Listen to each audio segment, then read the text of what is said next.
Whether you keep them in your home or love to see them in theirs, these are the creatures that bring us all together. Reptiles. We're going to be delving into the experiences of reptile lovers from around the block and around the world. This is the Reptile Talk podcast.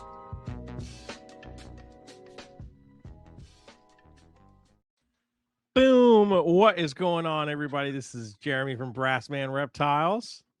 And I'm Robin. I'm keeping it real. I'm bringing it around town. I was going to say, Rob's bringing it around town, man. What's good, man? How you doing? Oh, man. I'm doing well, man. Survived the ice Mageddon that we were supposed to get here in North Carolina. No power was lost. No animals frozen. We're good. Bro, I was stressed. Stressed when we were getting, but also part of me was like, I think that they're overhyping this because, like, I don't know. It seems like in the current attention economy that we are in, a lot of things get overhyped per se to make sure that people are paying attention, at least when it comes to weather. If there's the potential for a snow apocalypse or whatever, it's much more, people are more likely to tune into the Weather Channel than if they're like, oh yeah, there might be an ice storm, so just make sure that you guys are doing your proper things. That does not sell, and in the current attention economy that we're in, they really need people to dial in and pay attention. So I think that may have played a role in what happened, because we barely got a dusting of snow here, like less than an inch probably. We did get some sleet on top of it, and it did freeze, but not. They were saying it was going to be a historic ice storm that people have never seen before. I don't know. Yeah, a whole bunch of people were comparing it to the ice storm that happened out here in like 2002, which really was a week. Yeah. And I was like, oh man, this is not good if that's what it's gonna be, man. Like, that's not good at all. Agreed. I was like talking with Ted, and we're like, do we have enough gas cans for the generators? Like, what are we gonna do, man? What do we do? And it's crazy. And I definitely happy that we got out basically unscathed overall. Especially looking at both like Texas, Oklahoma, Tennessee. Some of those places got obliterated by freezing rain. Like, really? Yeah, like it was really bad. And then our friends in New England that all got like over a foot of snow basically overnight. And you're just like, I've been keeping updated with some of the people up there, and I'm like, oh, so sad for you. That's why I left.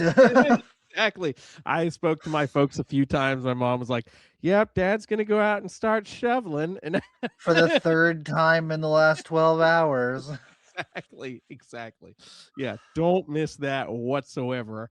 I took a shovel the day after and just kind of cleared a path before things got super frozen solid on the sidewalk, and I was like, man, I haven't had to shovel snow in a long time, and I don't like this at all. I have not touched a shovel since I moved here. It's been great. Yeah. I was like, oh, the trauma, the trauma of the shovel is, oh God.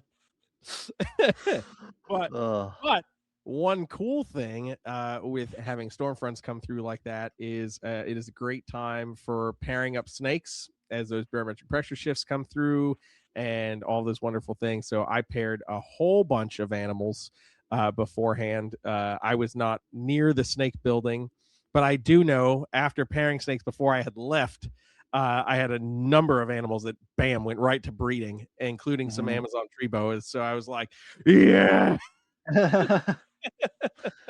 That's sweet, man. Hell yeah. Yeah, I was very excited about that. I paired up 2 pairs. I was like, oh man, I should pair some things. I was like, I don't care. I have been looking at like the stuff that I produced last season. I was like, I really got to sell some stuff. And then I'm looking at pairing new things, and I'm like, do I really need to pair a whole bunch of stuff? Maybe I don't. Maybe I don't need to pair some things. So I did not pair up a whole bunch. I did put a couple things where I'm like, I really want you to breed. You haven't bred for me yet. I really want to see some offspring from you. Right. And I did get one lock out of the 2 pairs that I put together. So, and the other ones I did not even check on. So maybe they bred. I don't know. Fair enough. Fair enough. Yeah. Yeah, I was like, I'll take it. the handful of things I did not pair were like ball pythons. I was like, it's not important. There's only three or four of you that I want to breed this year anyway, so that's fine. Yep. I'm not pressed. I'm not pressed by you guys whatsoever.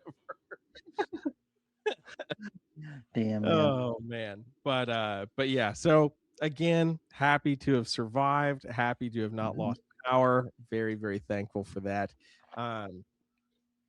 Yeah, because it could have been so much worse. So very thankful for that. Before we go on and bring on our guest for the evening, got to get some business out of the way. Massive shout out to our show sponsors. Of course, we have Black Box Cages, the one, the only Black Box Cages. Make sure you go check them out, blackboxcages.com. And you can use code Reptile Talk at checkout to save some money on your purchase, because who doesn't want to save money in today's economy? It makes me pay more when I can save money. That's for sure. But yes, go check them out, Black Box Cages.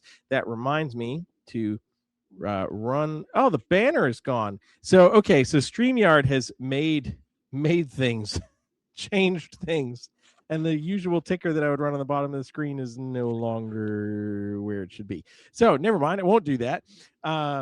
Moving on. Another shout out to the team over at Raging Rodents here in Liberty, North Carolina. Definitely appreciate them. If you live in the Carolinas or anywhere along the Southeast and you're looking for domestically produced feeders, go check out Raging Rodents Liberty on Facebook. And you can send us an email over at ragingrodentsliberty@gmail.com. I have all that information in the description, not in the comments, in the description. And last but not least, Kingsnake.com. Massive shout out to Kingsnake.com, the resurgence of Kingsnake.com. Go check them out, Kingsnake.com. Obviously, I've said it 3 or 4 times already, but the new mobile friendly beta version has just released for the classifieds of Kingsnake.com. Cool. And it's really exciting. It is a new era, the 21st century era for Kingsnake.com. So massive shout out to all 3 of those organizations for sponsoring the podcast. Again, all their links are in the description of this video. And with that out of the way, it is time.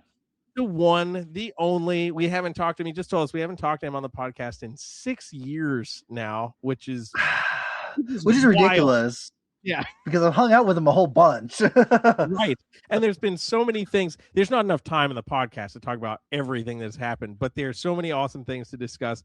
So let's bring him on here. Trace Hardin from Hardin Herpetologica. Yeah, Bam! What's up, yes. man? Yo, how are y'all? Good to see you. Heck yeah, man. Dude, good to see you too, dude. So good.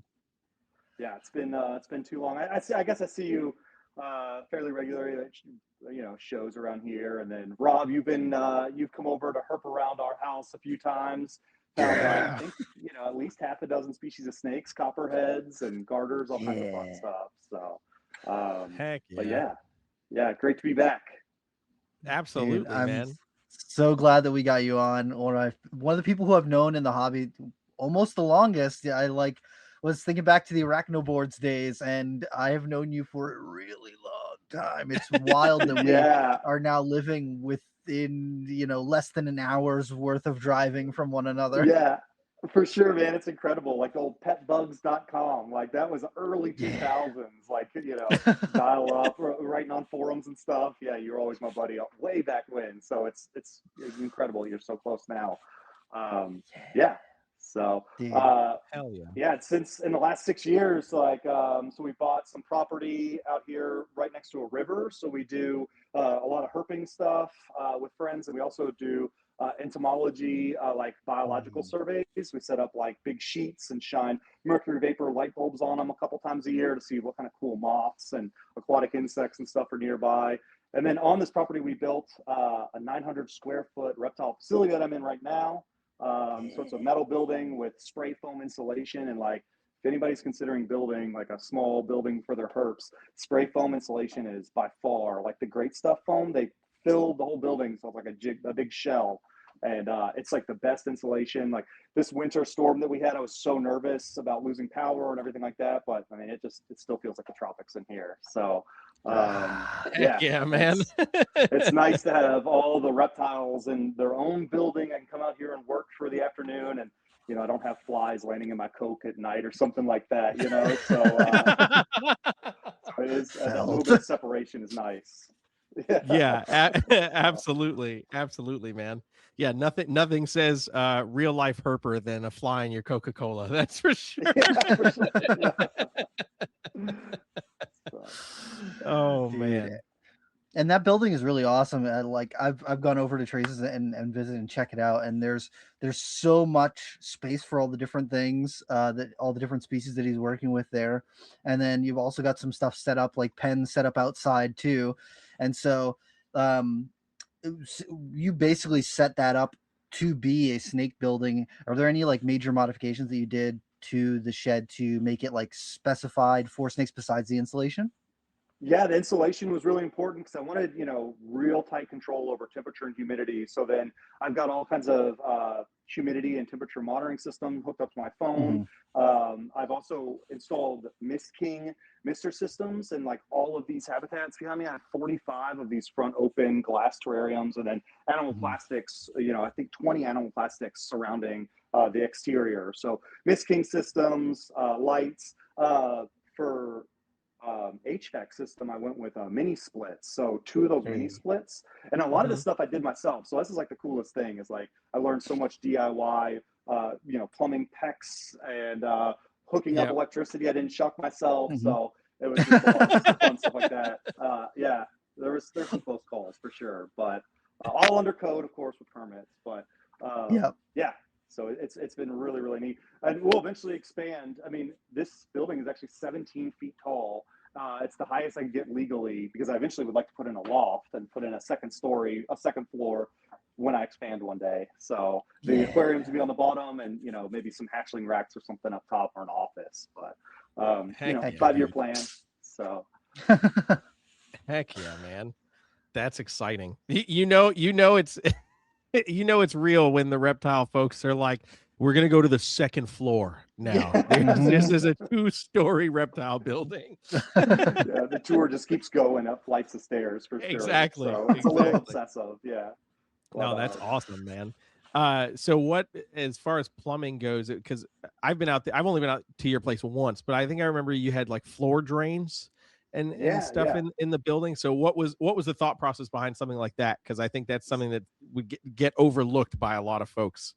Yeah, so I had the cement pad poured. That was like one of the most expensive things having installed. But in the center, because I come from a zoo background, I worked at the Omaha Henry Dorley Zoo in their reptile and in their insect department for all of my 20s, about 10 years there.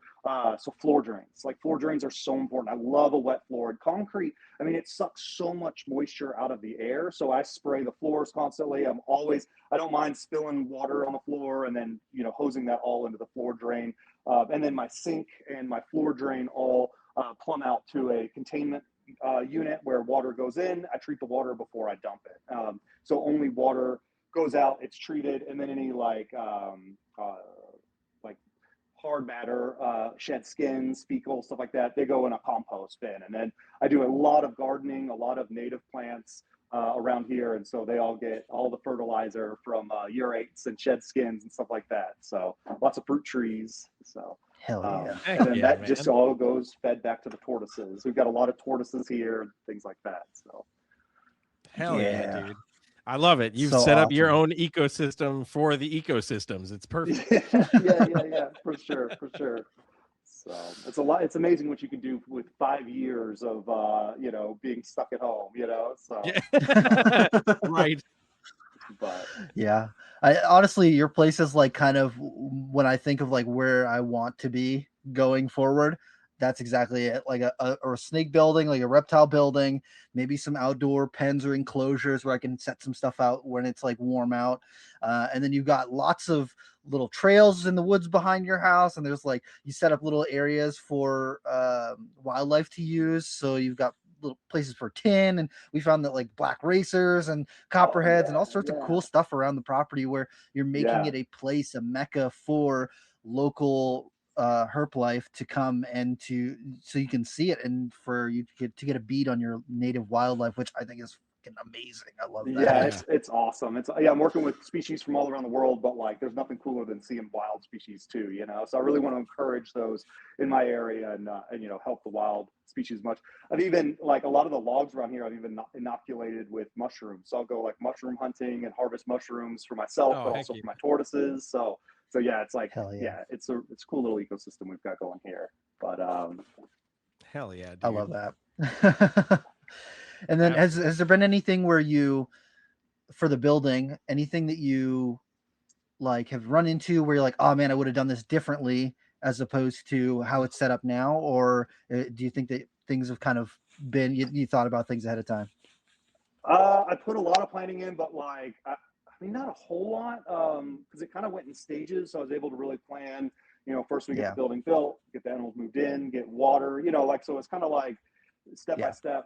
There were some, like, if you could see the window way up there, there's no way I can access that. It's like 12 feet in the air. I don't know what I was thinking. So like little things like that, I wish I would have like thought out a little bit better, but you know, that encourages me to build that second floor like I was talking about, so I can actually get to that window there. So no, it's like it's a very like a Lego brick box or whatever you want to say. You know, we've been building as we go, so yeah, we're able to adapt for sure. But hell yeah, man. That's awesome. Yeah, that the planning element for sure is I think is so key. I think a lot of people like get an idea and they're just like, okay, cool, let's just do it. But taking that time to really make sure you have every element planned out is really key. And the fact that it is one of those things, like as long as you have the right permits, a lot of these buildings now are so easy to access. You know, like you were saying, like the concrete's one of the most expensive things to get that laid out. And then after that, it's like, cool, building, how to insulate. Oh, spray foam. Simple. And you know, like so many things that you can end up doing yourself and really like dialing it in for what you want. Like make it a fun project. And because you're in control, you really do get to take that time and get it the way you need it to be. And if I can do it, anyone can do it, because I'm not a contractor. I like learned all this stuff on the fly and learned how to like, you know, pull building permits and talk to the city and get an electrician, like do all that stuff. So if I can do it, you know, it's possible. So it's not that hard. But Rod, you mentioned that you'd love to have something like this. Have you seen where like friends live together in like a commune? Like maybe that can be our future. It's just like getting a bunch of us out on this property together, build little tiny houses and have a little city out here. Like that might. Oh yeah, that's Trace's building over there. Then we got the arachnid building over here. We got the venomous section over here. Yeah, for sure. That would be lit. So, but hell yeah, I'd be down. It is January. I thought maybe we could kind of briefly discuss some of the exciting things that you all have done and that I've done over 2025. I guess like maybe that's a good time of year. Good time to do that. Yeah, so, I want to talk about some of the things that you've done. And let's hear. I want to hear a recap of 2025 for you. Yeah. No, thank you. So yeah, I mean, we produced a lot of cool herps. We produced for the first time albino Darwin carpet pythons. Like those things, bright yellow. Like God, they're just beautiful snakes. And then they hatch like bubblegum pink and orange. So it's just so cool to see them change. We hatch a lot of jungle carp pythons. We've done that for years. Sumatran short-tail pythons, and then lots of rainbow boas. We primarily work with rainbow boas.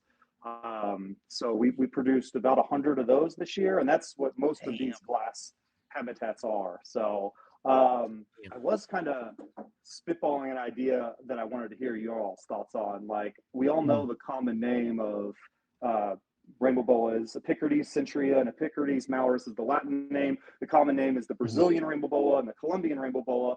But like if you look at their distribution, like Colombian rainbow boas range up into Panama and like way further south past Colombia into Venezuela. And then Brazilian rainbow boas also have a huge range, primarily South America. But yeah, Peru, Brazil, of course, and then all the way, even they'll go up into Panama a little bit too. So, I mean, I just don't love common names that stick to like one geographic country when they have a much wider range. So I don't know. I was kind of thinking about changing at least what I call rainbow boas on my website to be the northern rainbow boa and then the southern rainbow boa. The southern being the Brazilian centria, the tropical, because that's more of the Amazon basin. Like that's the southern portion of the South America, and then the northern, the dry forest, is kind of where the Colombian reside. Do you don't think that's a bad idea? Honestly, I prefer it, but I think that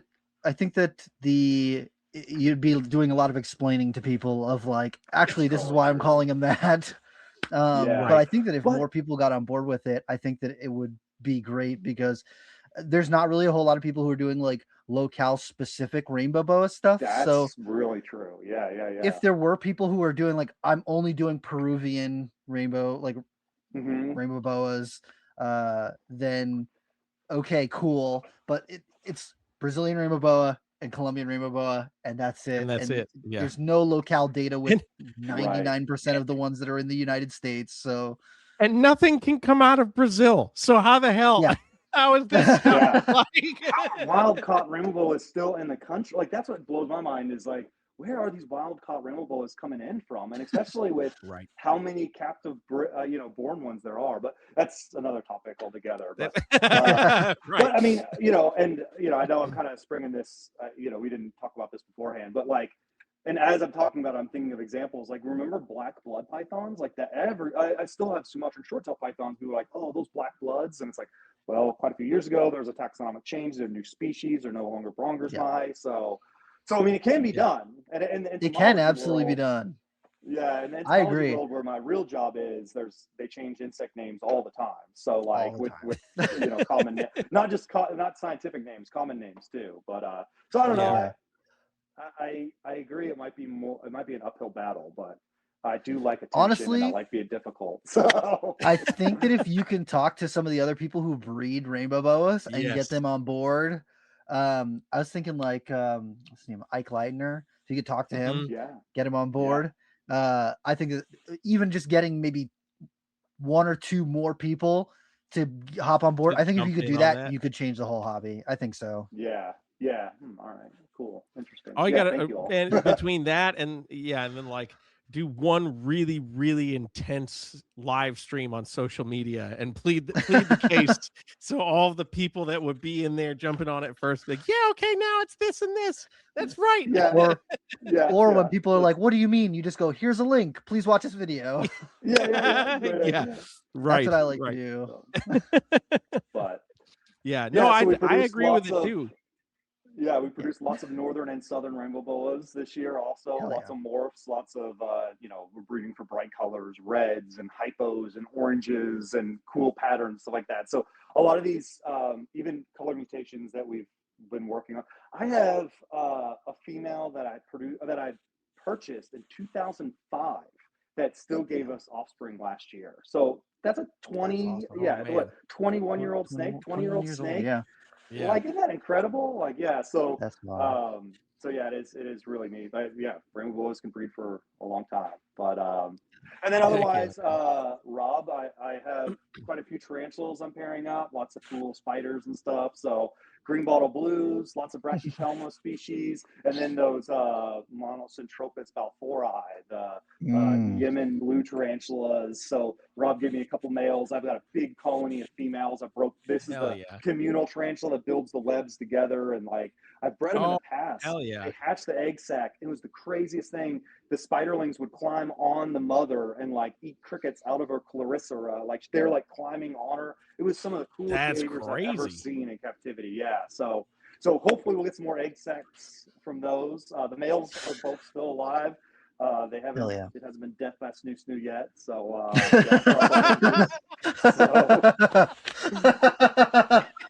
Yes. Yeah. What a way to go, I guess. It's the best way to go. If I gotta go, that's how I want to go out. I hope. Oh, but I wasn't ready. Exciting for a 20-year-old Futurama reference. Yeah, sorry. Yeah. Yes. No, I'm not mad at it at all. But like, honestly, the most exciting thing that we produced this year, I've been keeping tortoises for over 10 years now. And so this is the first year that we hatched tortoises. Very, very excited about this after years of failure. So we produced, look at this little guy. This is Menorrhea Emmys. This is a little Asian forest or Asian mountain tortoise. Dude. Yeah, and like they hatch so like this just hatched on Christmas Day, like an adorable little guy. And then I don't know if you can see mom was walking around behind me. I just threw some lettuce down, but right. Yeah, she's so this time of year is kind of hard on her, but like that's the big girl there. So this time of year she's hanging out inside with us. But like you said, we have a large paddock outside that she can wander around on. That's so awesome, dude. Big congrats. Awesome. That's phenomenal. That is so freaking cool. And it was so neat observing, captive breeding them and everything. So in 2024, let me go back. I bought these over 10 years ago as like little hatchlings in Daytona Reptile Expo and kept the pairs separate, of course, until 2024. I decided that they're big enough. They're the largest species of tortoise in Asia. I mean, they can get 50 to 75 pounds. And this female, like, the older I get, the heavier she gets. My back's getting weaker, so carrying this like 80-pound tortoise in is like getting harder and harder. I was like, man, I should have gone with Russian tortoises or something tiny. But they're so smart, and they're big, big, really interesting tortoises. They recognize who feeds them. Like if my partner comes in here, they watch her everywhere she goes because like they want some lettuce from her. That's cool. And so we paired them in 2024, big girl who I just showed you, and then the male Harvey. Successfully paired. This is the only tortoise species that builds a nest like a crocodile. So she actually mounted up like all of this soil. I was pouring in lawn clippings and she was like pushing it all into this huge mound. And then she was sitting on the mound and they guard it like a crocodile, I think I said. Like, so when I went in there after I knew that she had deposited the eggs, this was 2024 in October. Unfortunately, I had to pull the eggs from the nest because it is incubated through, decomposition of the organic matter. But it gets so cold here in North Carolina that I had to manually pull the eggs. And she was not very happy. So I had to my dog went in with me, my little 15-pound Jack Russell. And she was just chasing that dog around, trying to get that dog away from her nest while I was excavating it. She laid 56 eggs. The record is 51 eggs. She laid 56 ping pong balls. Holy crap, eggs. dude. Yeah, isn't that incredible? And that Honolulu Zoo, I think, has the record of a female that produced 51. So it's crazy she broke that record. I set them up in an incubator, like I set them up like you would incubate pythons on perlite, individually, side by side, and then put a little bit of wet sphagnum moss on that. 0% success rate. They had gone full term, and a lot of them had died along the way in the egg full term because some were more developed than others. So, it's the first year. It's like, all right, we got to learn from these mistakes. Started talking to a lot of tortoise breeders, and people recommend using the nesting material in the incubator, which made no sense to me because it's like, is there a pheromone or a chemical in the why would the nesting material be better than sterile perlite, Right. So I changed it all. I changed it all up and kept meticulous notes. Important for any herpetoculturist to always take notes and set it up differently. And then So then that was 2024. All the eggs, none of them hatched. 2025, I never paired her last year, so she was never with Harvey. And then of October of 2025, just a few months ago, she dug another nest, built another giant nest. And I excavated it again, 51 eggs this time. So the same as the record from Honolulu Zoo. That's incredible. I didn't want her to breed. I didn't want her to lay a, second clutch. So I was going to give her the year off, just let her get full lettuce again. But, they have a mind their own. So, and I thought because I didn't pair her, they were probably infertile. But as you saw, we hatched about 10%. We had a 10% success rate. So 5 out of 50 hatched. So, I mean, not great, but that's still paired, and so I don't see people breeding those super often either, so I was gonna say that's definitely an uncommon tortoise species for sure. And I mean they're endangered in the wild, so it's really neat to be able to produce something in captivity that's not going to be around forever in the wild potentially. So but despite not pairing her, she either had retained sperm from 2024 or these hatched on Christmas Day. As I mentioned, it could have been immaculate conception, and these are like little Jesus Christ, little Jesus Christ turtles. That's what I'd like to think. So, but it does feel like the end of the world, so maybe that is the maybe case. Second coming is a tortoise. Yeah. Well, guaranteed to live a lot longer. Oh man, that's super exciting, man. So what do you think pairing her moving forward, you'll end up having that higher and then a higher success rate on the next clutch? So.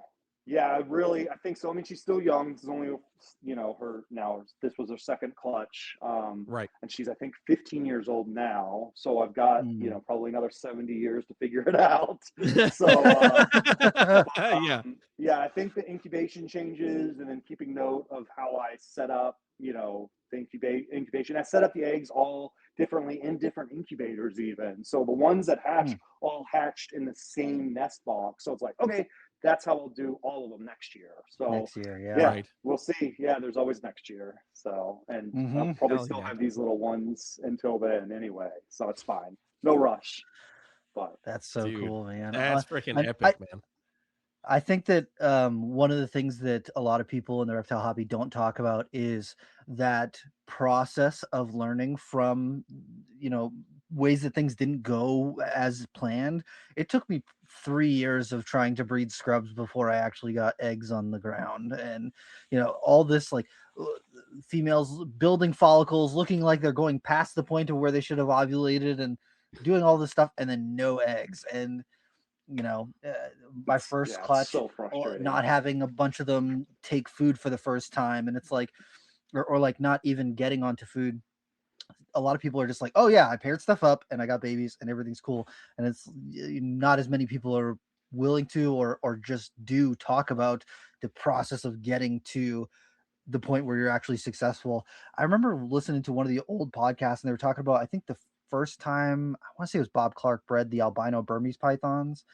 And it took them like 3 years or something, where they like bred them and killed all the eggs for 2 years. And then they're finally able to get it on the third year of like incubating them right and getting the babies to hatch out and then working with the babies from there. But it took them 2 full cycles of just not getting the eggs to work. And that is, especially with some of this less common stuff or stuff that people are not doing regularly, that sort of stuff happens. It just is part of how keeping and breeding goes. Yeah, and I think the biggest thing, and I know I mentioned it, but like taking notes and communicating your failures. Like, don't be embarrassed that your eggs didn't hatch. There's no shame in that. Like, let's learn from it. And so going down to the Daytona Reptile Expo in 2025 and talking to all these tortoise breeders down there, like, I got 56 eggs. Like, what happened? And numerous people said the same thing. Use the nesting material, which. Like, well, that doesn't make any sense, but if everyone's doing it, I might as well, and sure enough. Yeah. So that's the bin that hatched out was the nesting material one. I think, yeah. That was the nesting material one. Yeah. That's wild, man. Sorry, I had to put that heavy tortoise back, and she's walked back to her pen and just standing there because there's more lettuce, there's more romaine lettuce in the tortoise. So. I'm done. I'm done. Feed me your hearts. yeah. So I should go right for it. Heck yeah, man. Yeah, using the nesting material thing, that's definitely different. I don't think of any other species really that I've ever heard where anybody said, well, whatever they've buried it in, just use that. Like, lawn clippings. Use lawn clippings. Yeah. For sure. Yeah. These tortoises were hatched in pure Kentucky bluegrass. Organic. Right. But I mean, I've told you all before that I do some unorthodox approaches sometimes for hatching eggs. And even with like my Sumatran short-tail pythons, I do more maternal incubation with blood pythons and Sumatran short-tail pythons than I do artificial incubation. I've had better success letting them incubate their eggs themselves. And I'm sure all your listeners know that the pythons will coil around and keep the eggs up off the cage floor, the habitat's floor, and shiver to contain heat. And I've actually had like over 100% success rate because I had twins hatch. Whereas when I normally pull them and put the pythons in an incubator box and then with Paralite. You know, I raise them up on the egg crating and all that stuff. I have pretty good success, but there's always a few that just like almost go to the end and then die for whatever reason the eggs do. And so it's just incredible that they'll hatch, all of them will hatch, you know, with mom. And I think that's more enriching to the animal too, you know, for them to actually see the fruits of their labor and see those babies in there, you know, it's like, it's pretty cool. It's a mess. I mean, it stinks and like, there's egg goo everywhere. And, Yes. And it's really gross, but it's very enriching and I have really good success with it. Not all species, I've learned the hard way, like your Morelia, your carpet pythons, they just, however I am keeping them, it's not conducive to allowing them to maternally incubate. They must need like really hot basking spots, but they would drop their eggs and roll their eggs and stuff like that. So that's still artificial and it's fine. I have great success with that. So can't complain. Yeah. Have you ever tried it with your scrubs, Rob, or? I did it once with one of my female scrubs, and I let her go for 3 weeks, almost a month. But then at a month, she started leaving the eggs and like going to the basking spot a lot, like way more than I was comfortable with. And it looked like the eggs were starting to roll a little bit. And so at that point, I pulled them and didn't. I did the rest through artificial incubation. I wanted to do maternal, but it was just not worth risking the potential of baby scrub pythons. And I was like, I would like to do it. I think that I need a stronger heat panel or like maybe a second heat panel in the enclosure to keep the overall temperature good. I think that the temperature that I keep them at currently works for maintaining them and having them be healthy and eat and all that stuff. But I think that the overall temperature of the enclosure needs to be a little bit warmer if she's going to be on the eggs and do the maternal incubation. So that's on the goal list, but it's not something that I've fully committed to yet. Yeah, it seems like a big fat snake that sits under the substrate all day, you know, in the wild. Just doesn't move. Just like just happy to hold on to eggs. You know, I don't know if it'd be. I mean, and I don't have to worry about it with boas. I know with your tree boas, you don't have to worry about it. It's much easier for us for a lot of those. So they do maternally incubate. Yeah, for sure. They do. So. Yeah. It's like actually we do artificial here. We just slice them out and pull out the embryos. Oh God, no. No, but I mean, it is like one of the coolest things about every year because we produce so many rainbow boa babies.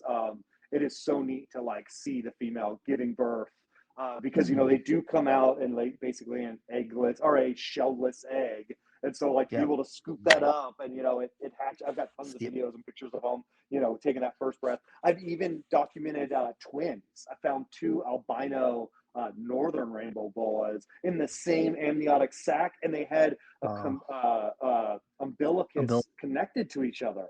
So their umbilical was connected to the yolk and each other. Isn't that crazy? That's cool. They were both great specimens, great eaters, grew up just like everyone else. They were smaller, but they grew quickly. So, but yeah, it's just cool. It's incredible the observations you see in captivity sometimes for sure. Yeah. Damn. Yeah, there definitely is something extra special watching boas give live birth. Compared to hatching. I think hatching out of an egg is cool, but to be like, bam, like you're right in it. Like, okay, it's now, it's happening now. It's really, really epic. Yeah, it's always a big gooey mess, but it's very exciting. So you gotta rinse the babies and give them a little bath first. Yes. But I love it. I love it for sure.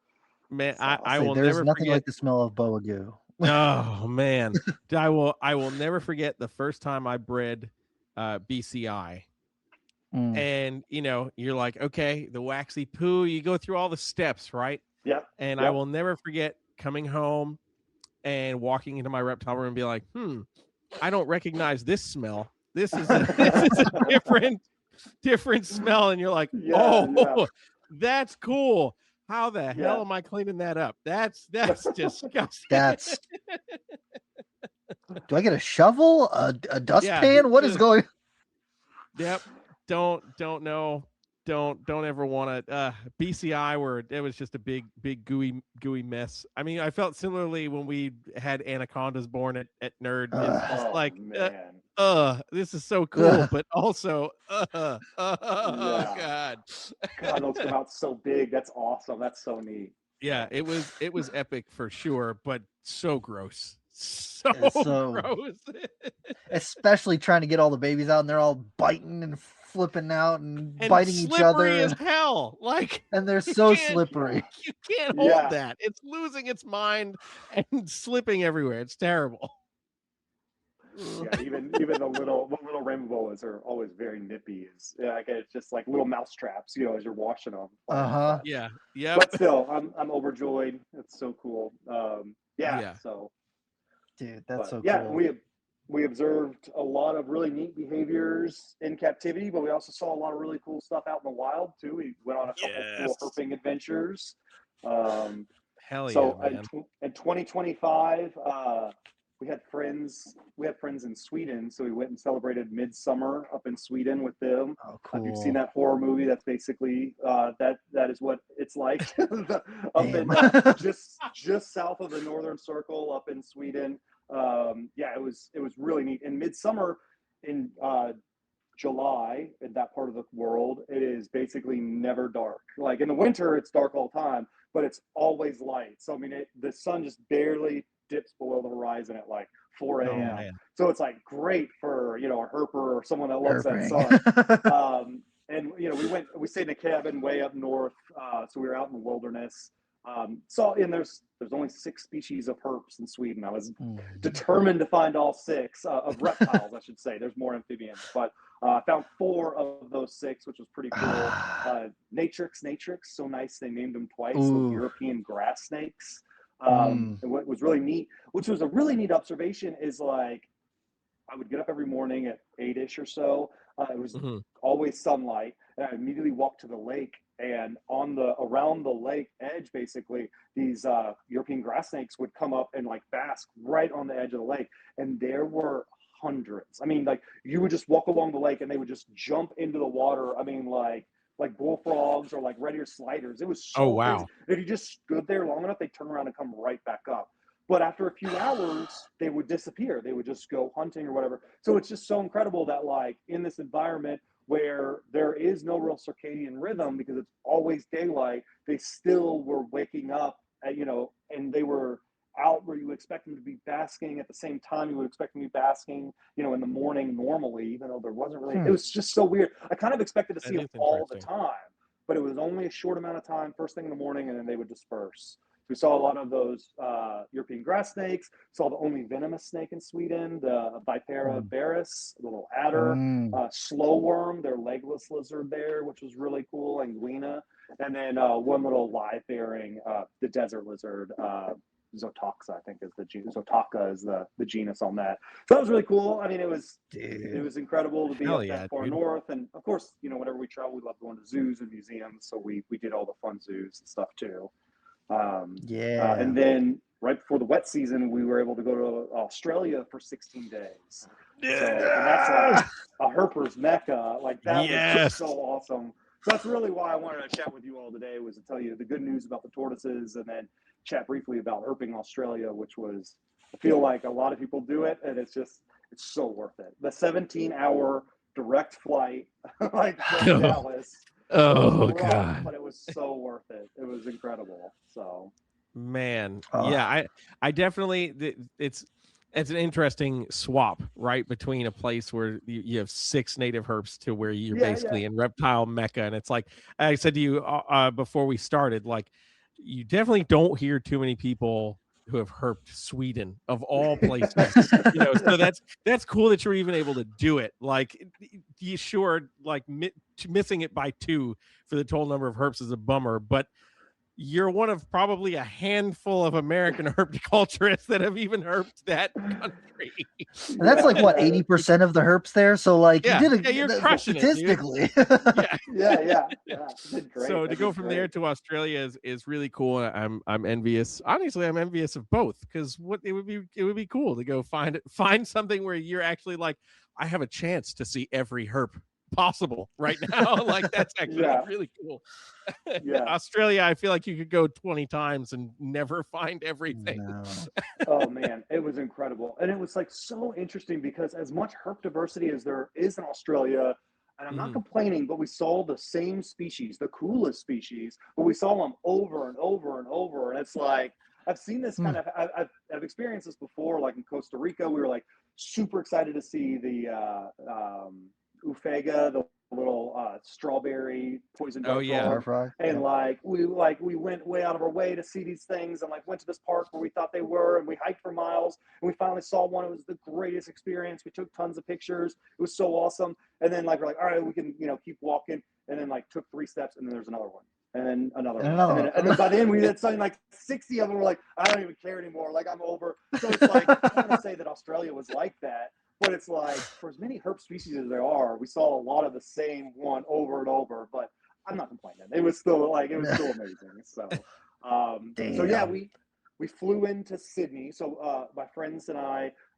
we've talked about herping Australia for years, and this year we decided to go ahead and do it. And so we booked a flight right at the start of the wet season because they're in the southern hemisphere. So their spring is our fall. So we flew in early November, basically. And from Sydney, flew up to Cairns, which is kind of like the Great Barrier Reef launching point. So it's on the east coast of Australia, halfway or north of us, higher than Sydney. So it's tropical. And then in Cairns, there's the Daintree rainforest, which is the oldest tropical forest in the world. It's 8 million years old. So that's why you have so many incredible species like the cassowary bird and like all these crazy herps that are only found there. So in Daintree, we went to Mossman Gorge, which is like a big park there, and herped all around that.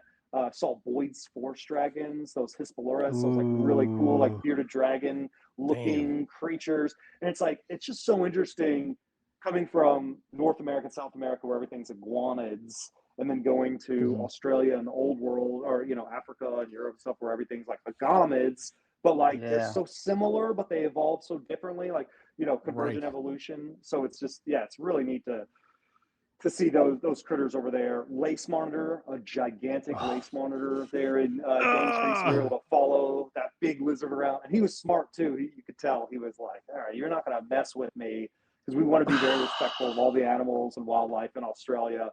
So we give, proper distance, we photograph, and, lots of binocular watching and stuff. But like, if you kind of leave them alone and you don't want to go grab them and tail them and stuff, they'll let you just hang out and watch them.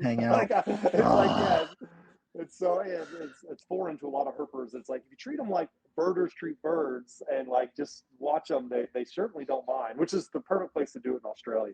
So watching that lace monitor wander around was really cool.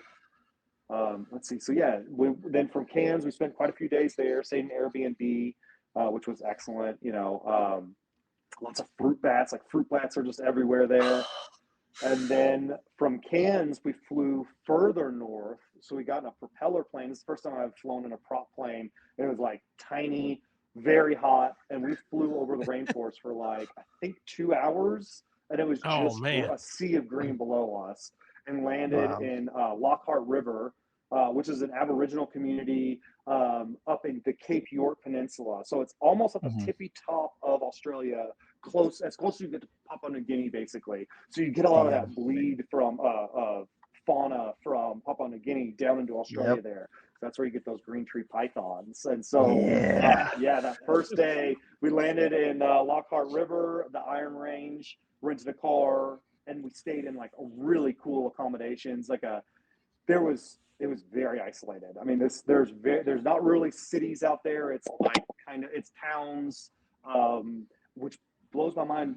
Australia doesn't have a robust railroad system like the United States does. So they have road trains and semi trucks that have like 3 or 4 trailers behind them, basically. And so that's how they bring food to all these areas way out in the bush. And so it's just such a different experience. It's not like you just go to the grocery store like Walmart or something you can here. It's very isolated.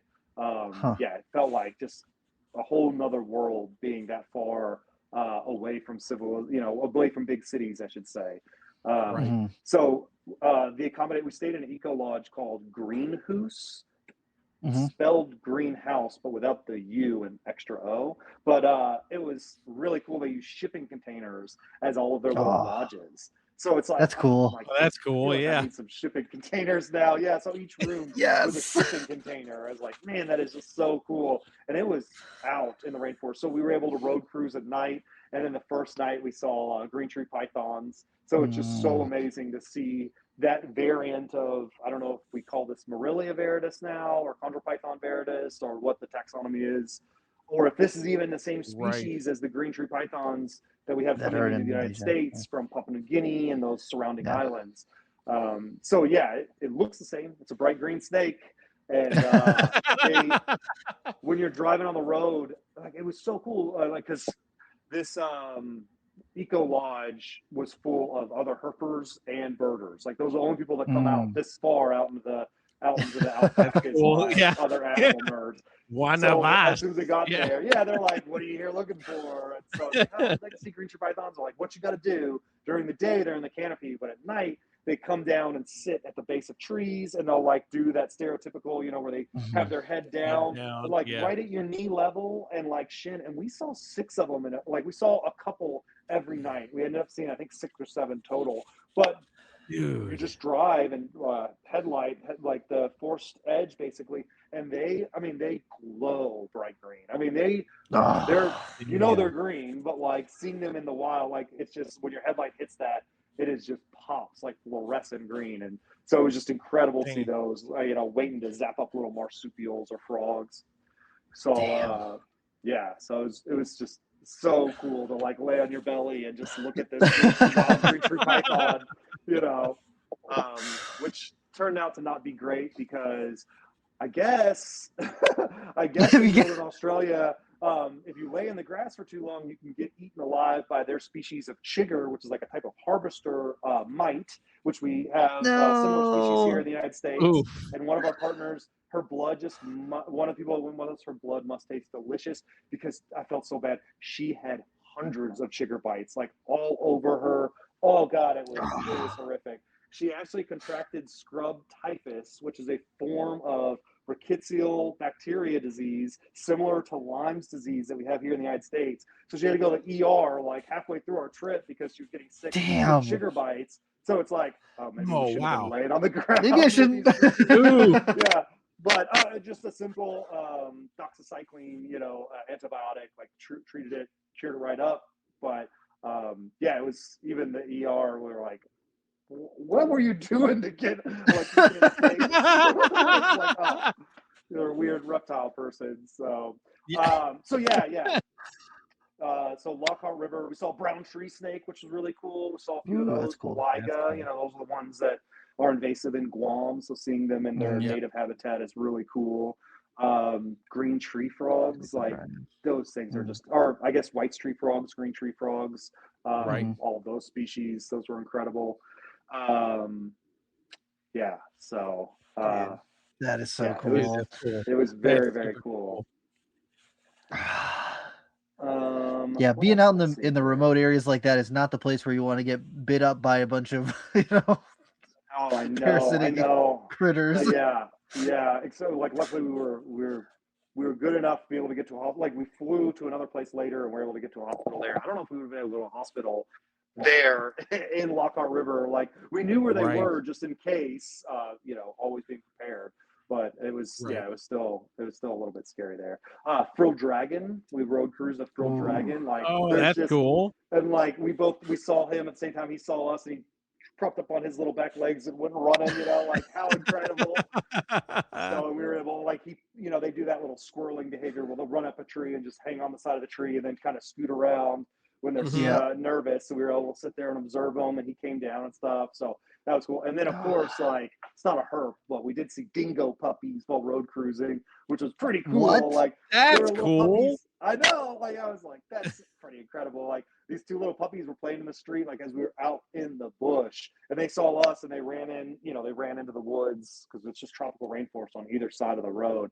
And so we jumped out to see if we could photograph them. And you could hear the mom or another member of the pack, like, howling and stuff on the other side, like, trying to call puppies back. And the puppies were like sticking their heads out of the bush, like looking at us, like they're just like dogs. I mean, they are dogs, but they've been there for wild for 60,000 years or whatever. But they were like kind of looking at us. They were a little nervous, but if I had some treats, it would have been a different story. That wouldn't be the wildlife, but it was just like, how cool. He had a baby. He was just luring them out. He's like over here with a box of milk bones out in the bush, just like, come on, buddy. Bring a little dingo home. Yeah, for sure. So, yeah, that was Lockhart River. We spent 4 days there. And then I forgot to mention we went on a croc tour down in Daintree. So we took the boat out and saw quite a few big giant saltwater crocodiles and scrub python. Saw your scrub python it was like picturesque, man. It was like a giant tree hanging over the river and the scrub python was coiled up on top. It was like so rad. But it was a good reminder that like, the water is shallow, it is dark, but like there are big crocodiles that can hide at almost nothing. And like we did talk to a few locals that were in Herp, and they're like, just be aware, there's monsters that live in mud puddles. Like they will get you. And like, yeah, they're dangerous. They're dangerous creatures. So we were always looking in the water everywhere we went, like, because if we were looking at binoculars too long, we didn't want a croc to sneak up on us. Right. Yeah. And then we finished the trip. We flew from Lockhart, so that Cape York Peninsula. We flew all the way to the center of Australia, which was like another 4.5 hours with some connection flights or whatever, to Alice Springs. And Alice Springs is like the gateway to the red center. And so when you think of Australia and you think of the outback and that like orange sand, that red sand, like that's the quintessential like desert, outback. And that's where Uluru, that giant flat rock is. So, we flew out to Alice Springs, rented a car, and then drove all around Yulara, and then which is a little city right outside of Uluru Park, and then road cruise. Luckily, we were, and this is like, I've traveled internationally quite a few times, and I always would recommend if you can meet up with a local or pay for a guide, like. It is so valuable because like I've traveled a lot by myself and I have then traveled to the same countries and paid for guides or knew other herpers that were there that could take me out and stuff.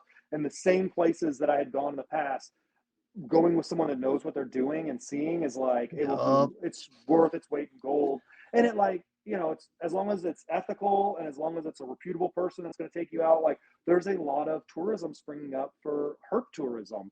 I went to Thailand last year and booked a herp tour to take me out in the city. And we were like seeing vipers, like just right in the city. And like, it's incredible. And that getting back to that community and like showing that a business can be made from just taking herpers out, like it's very valuable. So we were lucky enough to meet up with Dougal and Mariella, brother Nature Oz on Instagram, and a few of their friends. And so the last few days we were able to spend with them in the Red Center in that desert habitat. And like the species diversity like went off the charts. Like we saw so much more.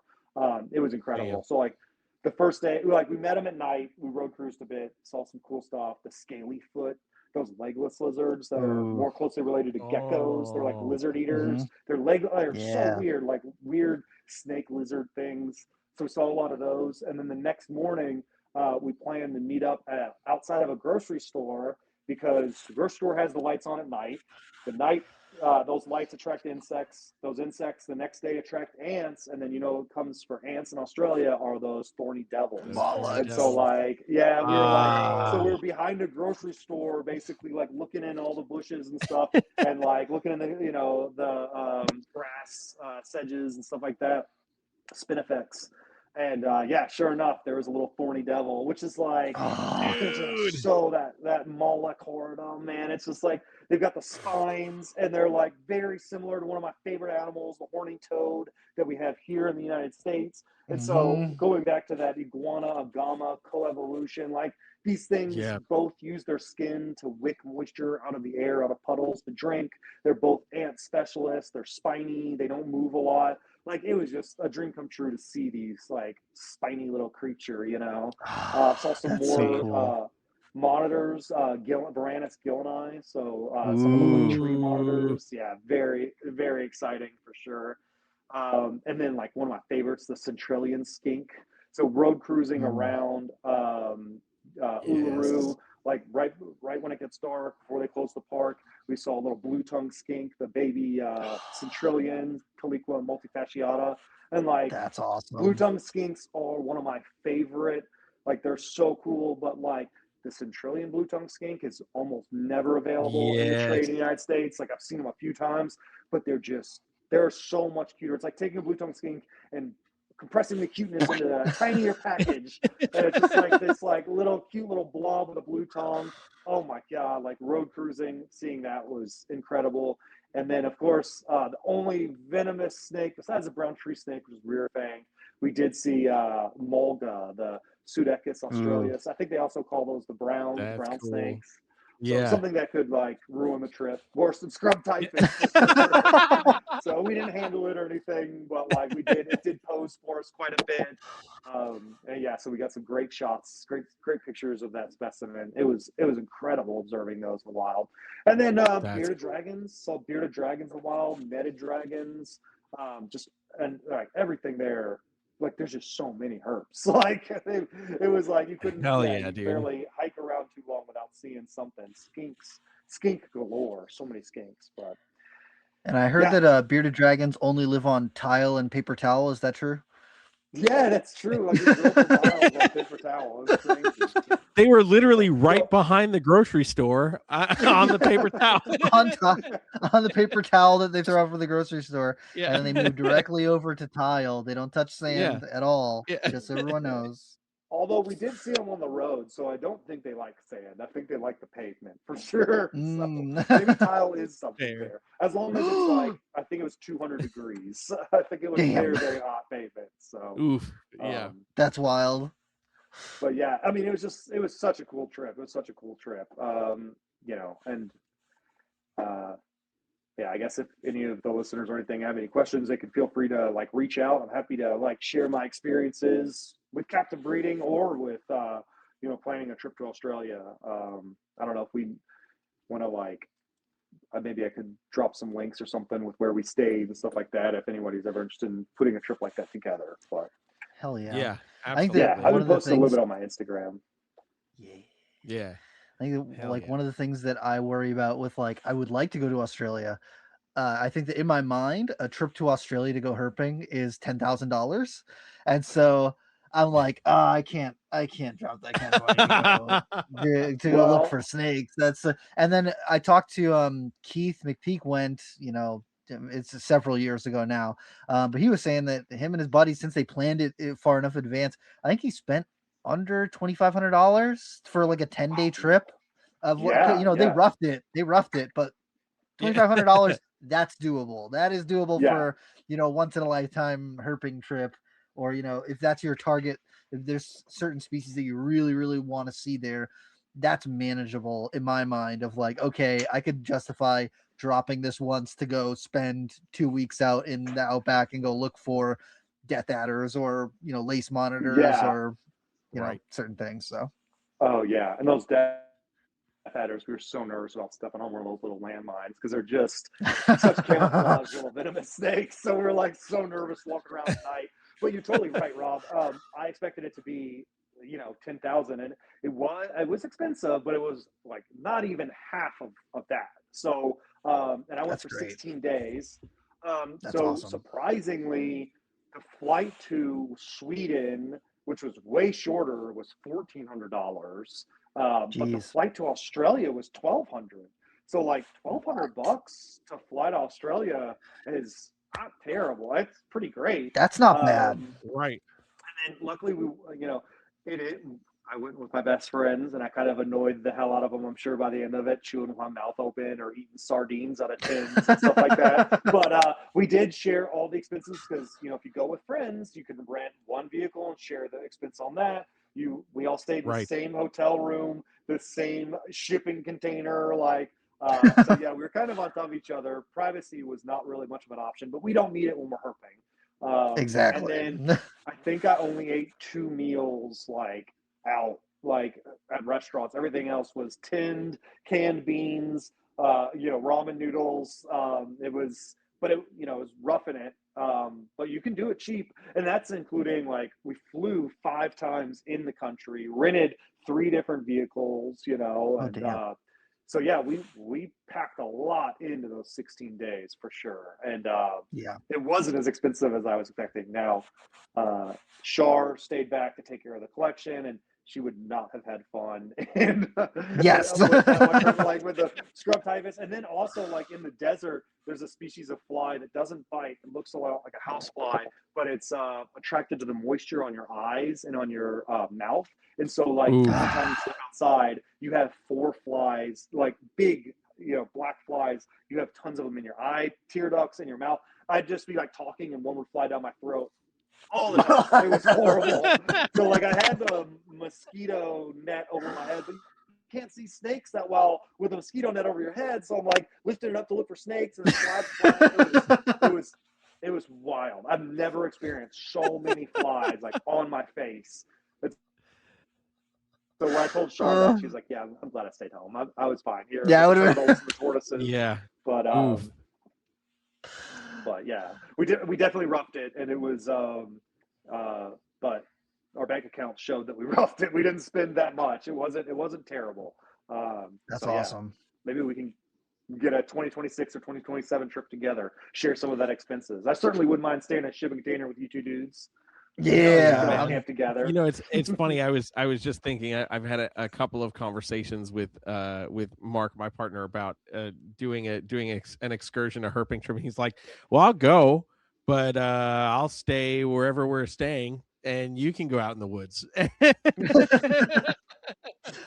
I was talking to my partner about my Daytona trip, and I was like, you're more than welcome to come if you'd like to come, but just so you know, I am awake at 5 o'clock in the morning and going herping, and then I go to the expo all day, and then I go, hang out at the pool for a couple hours, eat some dinner, and then I go herping again until 1 o'clock in the morning, and then I'll come back, sleep for a couple hours, and then I'm doing that for 5 days straight. That's all I'm doing. Yeah.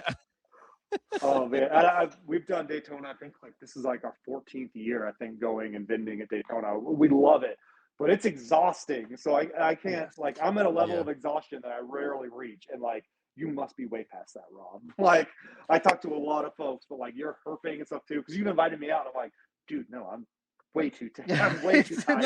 Dude, I'm literally saying, shows. I'm like, yeah, I gotta go out herping with Rob, man. I know it's gonna be fun, and then I end up staying out way too late, either at the auction or something like that, and then I'm just like, oh, it's already 1 o'clock. Rob's literally like about to wake up in 2 hours and then leave. Like, dude, this year I went herping in the evening time, and I saw way more stuff than I do in the morning. Like I saw cottonmouths, corn snakes, ringneck snakes, DKs. I saw tons of stuff, but I went out like right at sunset. And so I think that I'm going to focus more on that this upcoming year. The only downside with that is that that's kind of right around when they do the auction. So at least on Saturday night, I won't be going herping. I'll go to the auction instead. But this year, when I went in the evening time, I saw way more stuff. So I think I'm going to do more in the afternoon, 7, 8 o'clock, go herping right around sunset and hit the trails out there, because I saw so much cool stuff. And if I can see more variety, I'm all about that, and not have to get up at 5 o'clock in the morning. I do love herping. We lived in Florida for quite a few years, and so there's nothing better than herping. You never know what you're going to see, like Burmese python, maybe. Who knows? It's always cool going herping in Florida. But hell yeah, we've been talking about doing a Florida herp trip for a couple of years now. I think 2026 might be the year to make it happen. But doing fly down to Miami, and then make our way back up north, and then head back from there. But I think that might need to happen. Ooh, where are y'all going to be posting that? Will that be on your socials? Probably. This is just me and Jeremy hanging out. If you want in on it, we'll let you know. Okay, absolutely. It's just me and Jeremy going. Hell yeah! That sounds like a blast. Which Ryan in Florida are you talking about? Martinez at Zoo Miami. Oh yeah. Mm-hmm. Oh man, he's the best. I go way back. So I'd love to see him for sure. It's great connecting with him, and Daytona almost every year also. So he's great. But so, dude, if we can get Trace in on this, that would be lit. I'm down. Very happy. I'm so down, man. Absolutely. Because actually, I've never herped Everglades National Park either.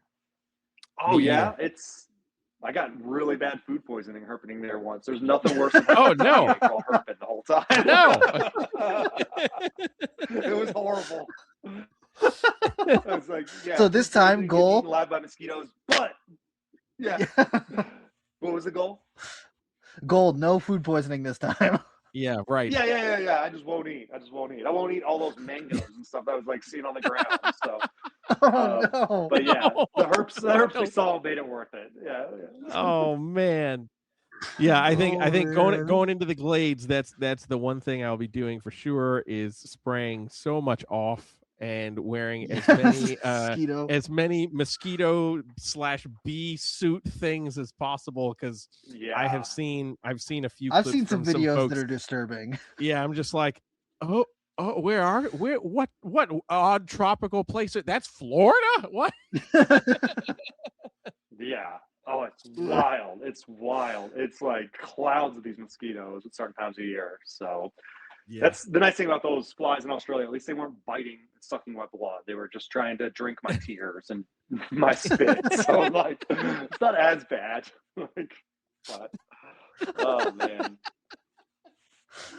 Oh, the sad life of the Australian flies. I'm just here for tears and saliva. Yeah. Oh man. Yeah, but yeah, I guess let's see. I did make some notes here. I talked about my tortoises and changing the name to rainbow bolas. I think I touched on it. Is there anything spiny tail. Oh, we saw spiny tail geckos. That was super cool. Nephorus geckos. Those knobtail geckos. Yeah, Strophaurus. Like, and they were so common. They're like just in bushes there. Let's see. Legless lizards. Yeah, they were. It was incredible. It was an incredible experience for sure. What was your favorite species that you saw there?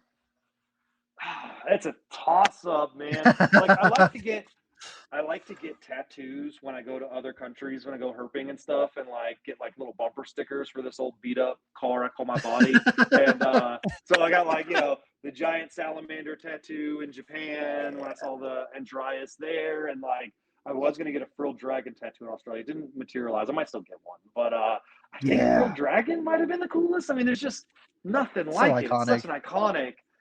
Saltwater crocodile, of course, is incredible to see monstrous crocodiles, and then that little the Moloch, the little thorny devil. I mean, that thing, the little spiny dude. It's like, I don't know. So I don't know which tattoo should I get, a Moloch or a frilled dragon. You guys, I think that I've seen less Moloch tattoos, and I think that the frilled dragons are cool. But I think that it's a little bit harder for artists to get frilled dragons right. Yeah. I could definitely see that. And from what I was looking at of like images of both, I saw a lot of frilled dragon tattoos, but like you said, not very many thorny devil tattoos. So that might be a good idea. That's one of those like if you know, like someone sees that, and if they know about thorny devil, they're like, "Yo, that's freaking cool." Yeah. So. And frilled dragon, everyone's gonna be like, "Oh, but I like frilled dragons; those are cool." Or so is that a bearded dragon that you got on your arm? Close enough. Right. Close enough. Same continent, I guess. Yeah.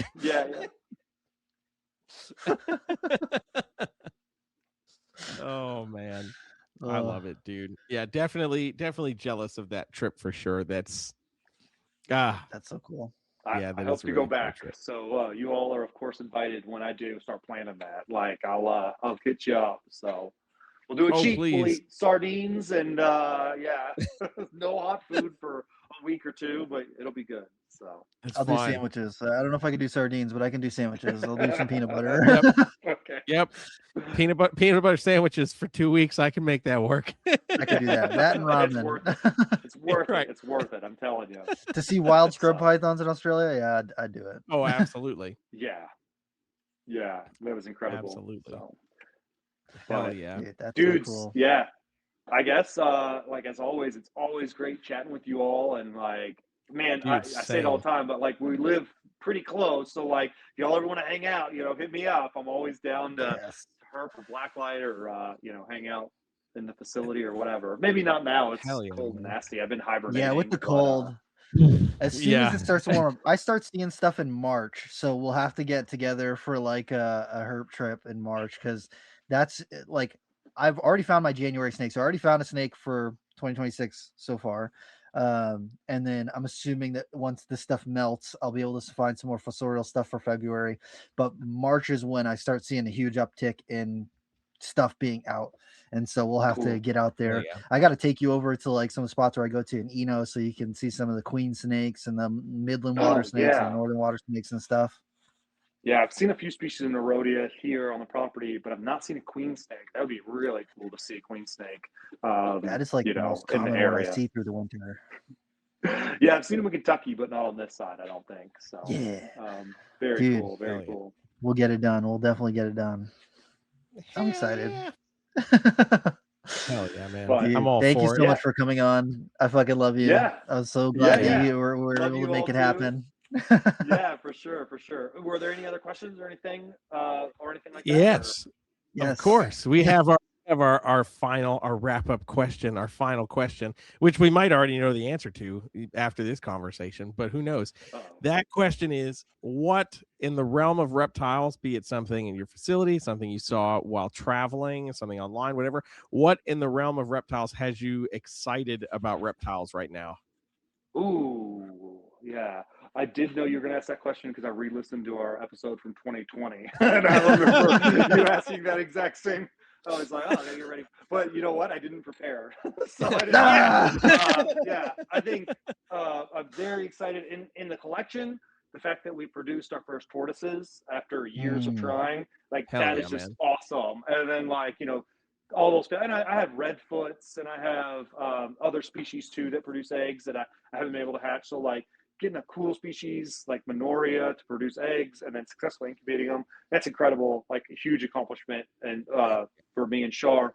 And then as far as things that I'm kind of like interested in keeping in the future, I'm really thinking I'm going to phase out some of my larger species. Like I got rid of my big centralian pythons, Morelia bredlii. I'm kind of phasing out some of my short-tailed pythons because when I do go to Australia or go out of town, it's a bigger ask to have someone take care of a 20-pound snake as opposed to I've been getting into tricolor hognose snakes, which I kept 15 years ago and bred 15 years ago, like back when they were like Strophis and that genus, and I really enjoyed them. And then like so many keepers do, you move and you decided to sell them all, and then a couple of years later you're like, man, I wish I had those again. So decided to buy a big group of those. So I've got quite a few of those I'm raising up to captive breed. But I really like that genus Xenodon, and so like that, it's like analogous to Western hognose snakes that we have in North America, but they're from the Southern Hemisphere. But also in that genus are other like really weird species that I've never seen in captivity. Like there's mock vipers called Xenodon werneri. They're like little green hognose snake. They look like a viper. They mimic a viper, a green palm viper, but they're the same genus as the tricolor hognose snake. So like weird little snakes like that you never see in captivity. I'm not pro keeping wild caught specimens, but like when they're not available, it'd be really cool to captive breed them and represent that species in captivity. So I don't know. Have you ever seen any of those weird little hognose snakes like Xenodon, or is that? Yes, I have. Well, here's the deal. I keep a close watch on some of the weird stuff like that, and so I have seen some pop up recently, actually, which has been pretty cool. And then like the pseudo Xenodon too, the little, I don't know what they call them, like false cobras or something. They're super cool. But I'm pretty sure that Ashley Dezen had some of the mock vipers and some of the pseudo Xenodon. And then there was one other person, I cannot think of who it is, who had some as well recently. I'll have to do some digging and see if I can find some stuff. But I will let you know if I see it, because I've seen some of the weird stuff like that pop up recently, and I'm like, oh man, those are so cool. And the pseudo Xenodon I became interested in maybe 10 years or so ago, maybe even a little bit longer than that, when I found out about them. Like the Pseudoxenodon, I think it's Macrops, it's like the purple one, I think. And wow, yeah.